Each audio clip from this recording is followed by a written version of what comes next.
समस्याले गर्दाखेरि गाईहरूमा हेर्न सकिन्छ राम्रो ब्रिड भएको जात एकदम राम्रो छ। यसको पहिले बेतमा लगभग 35 लिटर दुध आयो, अहिले दोस्रो बेतमा छ।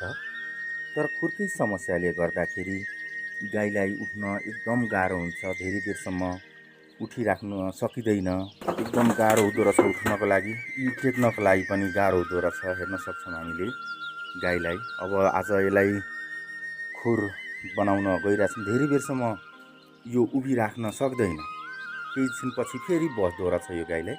यसको बडी स्कोर हेर्दाखेरि हामीले हेर्न सक्छौँ खुर बिग्रिसकेपछि यो भाग जुन हुन्छ यो यस्तो आकारको बन्दै जान्छ है। त्यो हामीले सबै गाईहरूमा हेर्न सक्छौँ। अहिलेको अवस्था यस्तो छ, यसै तरिकाले बस्दो रहेछ यो।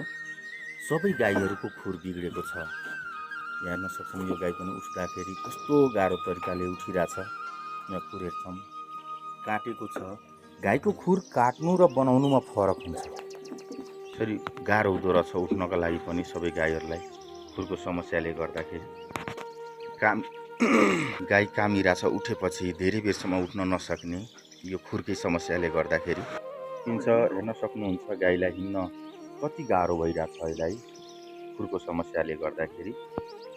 हेर्न सक्नुहुन्छ गाई हिँड्दा कस्तो गाह्रो तरिकाले हिँडिरहेछ, दुब्लाउँदै गइरहेछ, उत्पादन घट्दै गयो गाईको। कस्तो गाह्रो तरिकाले हिँडिरहेछ यो।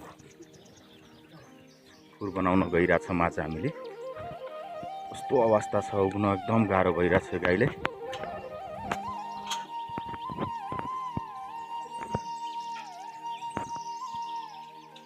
खुरको अनि जसले गर्दा गाईबस्तुहरूलाई एकदम अप्ठ्यारो गाईलाई थियो होइन। अब बनाउँदैछौँ, यसलाई बनाएर एकपल्ट हिँडाउँछौँ हामीले, अनि कस्तो अवस्था आउँछ, कस्तो थियो र अहिले कस्तो बनाऊँ। अब एकैपल्टमा सबै झार्न मिल्दैन, अब यसलाई फेरि 6 महिनापछि बनाउन पाउँदा राम्रो हुन्छ।